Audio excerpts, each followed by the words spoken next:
ake senzeni le e4 wena uthi e5, right? Then u-opponent wakho uzobe sedlala i-knight to f3, nawe udlala i-knight yakho to c6. Bese adlala ibishop to c4, nawe udlala ibishop to c5. Okay. Uzobe seyakhasela. Uma eqeda ukukhasela wena usudlala manje u-d6, d6. Okay. Bese adlala u-d3 ukuvulelela ibishop yakho ukuthi azo-attack ngayo iqueen yakho. Udlala wena i-knight to f6. Uzosithatha ibishop azophina i-knight ku-queen yakho, yabo? But wena into ozoyenza nje uzophusha u-h6 u-attack le bishop. Ayidonsa ayise ku-h4, right? Bese ngoba usaphinile, uyabona ukuthi usayiphinile, uphushe wena manje, uphushe u-h5. Asuse ibishop yakhe to g3. But you continue uphushe manje u-h5 to attack ibishop leya, because ibishop isifuna ukuyibamba.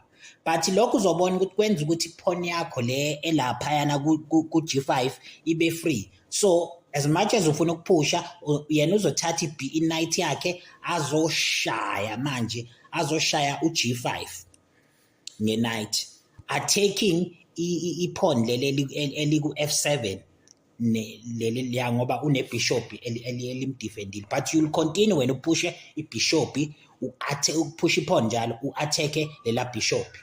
Uzothatha i-knight yakhe ashaye, yes, ngoba ufuna ukuvula wena loya line lo, ufuna ukuvula loya line loya. Uzothatha i-knight yena ashaye, a-attack irook ne-queen nge-knight. Uzosusa nje i-queen uyise ku-e7 ukuyibalekisa ukuthi angayishayi, but uzobona ukuthi irook awuyibalekisanga, uzoyidla irook. Uzothatha i-knight yakhe ayoshaya irook, because now irook it's a free piece.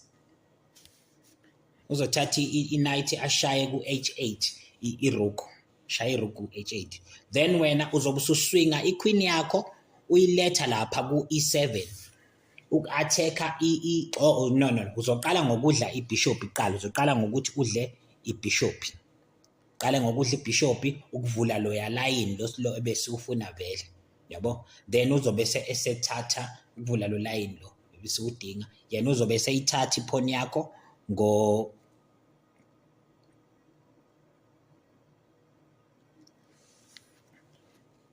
bese uswinga iqueen manje to attack i-knight le ehleli ku-h8, yabo?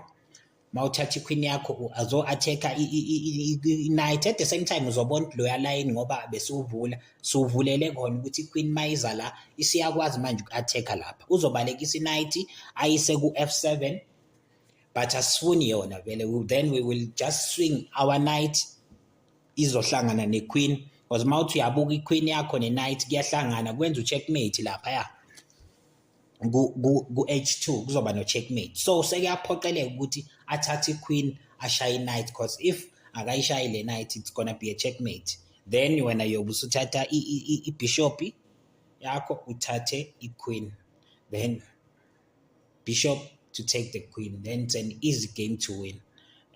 With this position ngeke uhlale ungawina. Ngiyabonga, awuyizame.